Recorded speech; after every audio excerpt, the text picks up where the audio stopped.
Բարի լույս, այսօր կարմիր կիրակին է սիրելիներ, կարմիր է կոչվում, որովհետև հաստատվում է մի նոր կյանք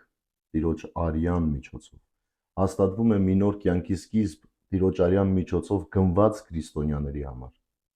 Տեսեք Պետրոս առաքյալը իր առաջին նամակի 5-րդ գլխում ինչ է գրում. Խոնարհվեք Աստծո հզոր ձեռքի տակ, որպեսզի ժամանակին նա ձեզ բարձրացնի, ձեր բոլոր հոգսերը նրա վրա գցեք, որովհետև նա է ձեր մասին հոգ տանողը, արթուն եղեք, հսկեք, քանի որ ձեր ոսոխը սատանան մռնչում է արուծի պես, շրջում և փնտրում է, թե ում կուլ տա։ Խոնարհվեք Աստծո հզոր ձեռքի տակ։ Սիրելիներ, նախ եւ առաջ մենք պետք է սովորենք խոնարհվել Տիրոջ առաջ։ Ցավոք սրտի սատանայի խաբկանքներից մեկն է մեզ պահել հպարտության մեջ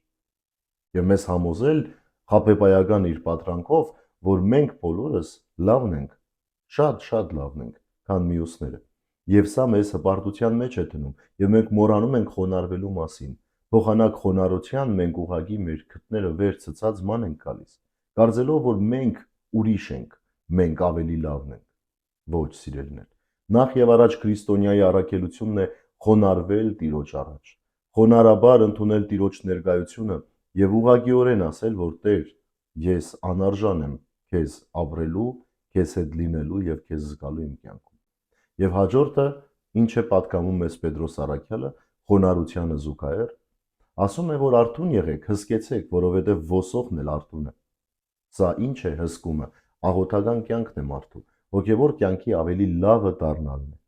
որովհետև սա չափազանց կարևոր է մեզ համար, երբ մարդը խոնարհ է, ինքը գիտի, թե իր հոգու ինչպիսի տեղերն է վնասված, եւ որպիսի կարողանա ավելի լավը լինել հոգևոր առումով, նա սկսում է շտկել իրեն, հսկումի աղոթքի միջոցով։ Եվ երրորդ կետը, որ նորից կարևոր է, տվեք ձեր հոգսերը Աստծուն։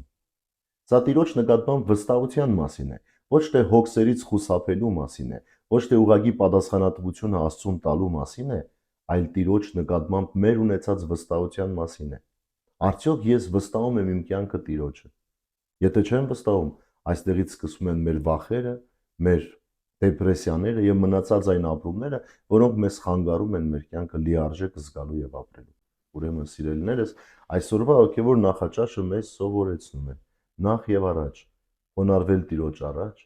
վստահել Տիրոջը մեր կյանքը, թեկուզ եւ մեղքերով ծանրացած, եւ իհարկե հսկմամբ եւ աղոթքով կարողանալ արթնություն պահել հոգևոր վիճակի մեջ, որպեսզի մեր հոգին ավելի զորանա